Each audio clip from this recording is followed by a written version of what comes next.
राधे राधे मित्रों, स्वागत है आप सभी का राजन इंस्पायर्ड यूट्यूब चैनल पर, जहां हम आपके जीवन को प्रेरणा, ज्ञान और आत्मशक्ति से भरने के लिए हर दिन नई ऊर्जा लाते हैं। आज का विषय सिर्फ एक वीडियो नहीं बल्कि एक क्रांतिकारी अनुभव है। अगर आप इसे अंत तक देख लेते हैं तो यह आपके जीवन की दिशा ही बदल सकता है। तो बिना समय गवाए आइए श्री कृष्ण की अमृतवाणी को आत्मसात करें और हर चिंता, भय और असफलता से मुक्त होने का मार्ग खोजें। सोचो, तुम एक ऐसे अंधेरे कमरे में खड़े हो जहां हर तरफ केवल घना कुहासा है। तुम्हें कुछ दिखाई नहीं देता, न आगे का रास्ता, न पीछे की ओर कोई संकेत। अचानक कहीं दूर से एक धीमी आवाज आती है, तुम्हें डरने की जरूरत नहीं है।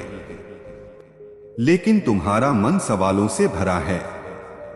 कैसे डरने की जरूरत नहीं? अगर मैं गलत दिशा में चला गया तो? अगर मैं गिर गया तो? अगर इस अंधकार से कभी बाहर ही न निकल पाया तो? फिर वही आवाज दोबारा आती है, इस बार अधिक स्पष्ट और दृढ़। बस मुझ पर विश्वास करो और आगे बढ़ो। तुम हिम्मत करके एक कदम बढ़ाते हो और अचानक वह कुहासा छंटने लगता है, रोशनी फैलने लगती है। अब तुम्हें रास्ता दिखने लगा है। तुम्हें एहसास होता है कि डर सिर्फ तुम्हारे मन का भ्रम था। यह अंधकार, यह कुहासा, यह अनजान रास्ता, यही तुम्हारी चिंता थी। और वह दिव्य आवाज जो तुम्हें राह दिखा रही थी, यही श्री कृष्ण की वाणी है। आज मैं तुम्हें उसी दिव्य ज्ञान की ओर ले जाने वाला हूं। अगर तुमने इसे ध्यान से सुना तो तुम न केवल अपने जीवन की हर चिंता से मुक्त हो जाओगे, बल्कि एक नई रोशनी में कदम रखोगे।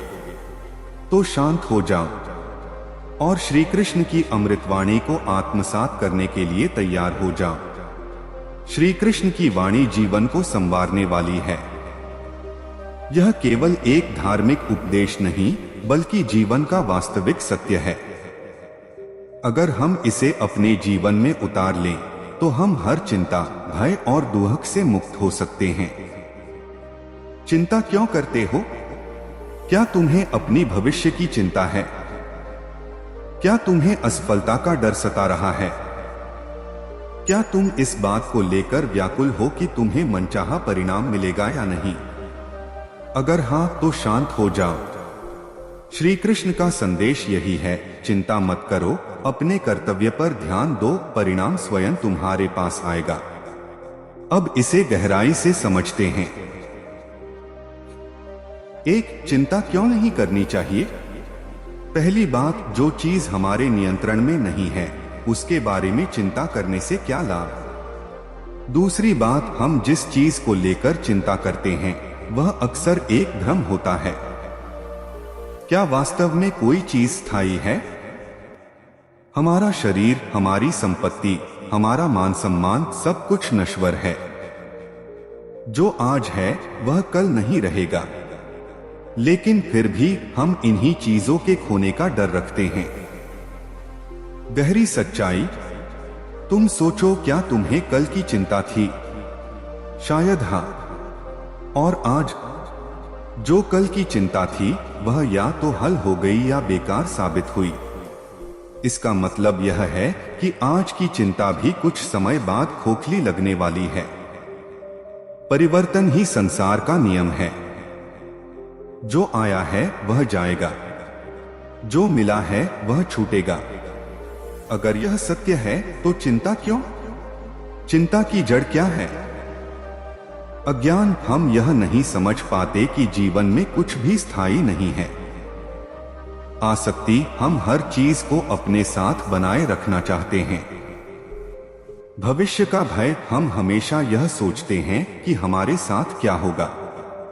समाधान, अगर तुम जान लो कि जीवन में सब कुछ अस्थायी है तो क्या तुम चिंता करोगे? नहीं, बल्कि तुम हर क्षण को एक अनुभव की तरह देखोगे। दो, मन को कैसे शांत रखें? क्या मन तुम्हारे नियंत्रण में है? हम सोचते हैं कि हम अपने मन को नियंत्रित कर सकते हैं, लेकिन वास्तव में हमारा मन ही हमें नियंत्रित करता है। अगर कोई तुम्हें गाली दे दे तो तुम्हारा मन तुरंत क्रोधित हो जाता है। अगर कोई तुम्हारी तारीफ कर दे तो तुम खुश हो जाते हो। इसका अर्थ क्या हुआ? तुम अपने मन के दास हो, और जब तक तुम अपने मन पर नियंत्रण नहीं पाओगे तब तक शांति संभव नहीं है। समाधान क्या है? जब कोई तुम्हें बुरा कहे तो शांत रहो। जब कोई तुम्हारी निंदा करे तो मुस्कुराओ। जब कोई तुम्हारी प्रशंसा करे तो अहंकार मत आने दो। कैसे करें? समता भाव विकसित करो। जैसे समुद्र में लहरें उठती और गिरती रहती हैं, वैसे ही जीवन में सुख दुख आते जाते रहते हैं, लेकिन समुद्र गहराई में शांत रहता है। हमें भी ऐसा ही बनना है। 3 कर्म करो, लेकिन फल की चिंता मत करो। चिंता किस बात की है? तुम अगर कोई कार्य करते हो तो क्यों करते हो? क्या सिर्फ इसलिए कि तुम उसे करना चाहते हो, या इसलिए कि तुम उससे कुछ पाना चाहते हो? यही चिंता की जड़ है।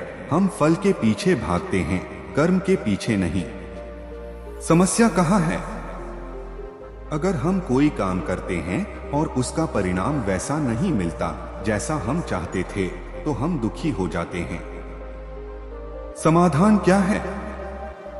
जो करना है पूरी निष्ठा से करो, लेकिन इस बात की अपेक्षा मत रखो कि तुम्हें मनचाहा फल मिलेगा। जब अपेक्षा नहीं होगी तो दुख भी नहीं होगा। गहरी समझ। सोचो, किसान बीज बोता है। वह अपना काम करता है, जमीन तैयार करता है, बीज डालता है, पानी देता है, लेकिन क्या वह इस बात की गारंटी दे सकता है कि फसल अच्छी ही होगी? नहीं। लेकिन फिर भी वह अपना काम करता है। हमें भी जीवन में ऐसे ही बनना है। कर्म में निष्ठा रखो, लेकिन परिणाम की चिंता मत करो। 4 भय और दुहक से मुक्ति कैसे मिले? भय की जड़ क्या है? मृत्यु का डर, अपमान का डर, असफलता का डर, भविष्य का डर। इन सब का कारण क्या है? हम यह मान लेते हैं कि हम शरीर हैं और शरीर खत्म हो जाएगा, लेकिन क्या हम शरीर हैं? नहीं, हम आत्मा हैं जो अमर है। इसका मतलब जो चीज बदलेगी ही उसकी चिंता करना व्यर्थ है। जो न बदलेगा उसे लेकर भय कैसा? समाधान, जो कुछ भी हो उसे स्वीकार करो। जब तुम स्वीकार करना सीख जाओगे तो तुम्हारा भय खुद ही खत्म हो जाएगा। 5 सच्ची सफलता क्या है? क्या सफलता केवल धन है? अगर हां, तो क्या धनी व्यक्ति सबसे सुखी हैं? नहीं। अगर सफलता केवल मान सम्मान है तो जिनके पास यह है, क्या वे पूर्ण रूप से संतुष्ट हैं? नहीं। तो सफलता क्या है? सफलता वही है जिसमें मन का संतोष हो। अगर तुम्हारे पास सब कुछ है लेकिन मन अशांत है तो यह सफलता नहीं है। अगर तुम्हारे पास कुछ भी नहीं है लेकिन मन शांत है तो तुम सबसे सफल हो। सच्ची सफलता वही है जिसमें तुम जीवन के हर पल को आनंद से जी सको। निष्कर्ष, चिंता मत करो क्योंकि सब कुछ अस्थायी है। मन को शांत रखो क्योंकि यही तुम्हारी असली संपत्ति है। कर्म करो लेकिन फल की चिंता मत करो। भय और दुहक से मुक्त हो जाओ क्योंकि वे केवल भ्रम हैं। सच्ची सफलता वही है जिसमें तुम हर परिस्थिति में आनंदित रहो। अगर तुम इन बातों को समझ लोगे और अपने जीवन में उतार लोगे तो कोई भी चिंता, भय या दुहक तुम्हें छू भी नहीं पाएगा। चिंता मत करो, शांत रहो और श्री कृष्ण की शरण में जाओ।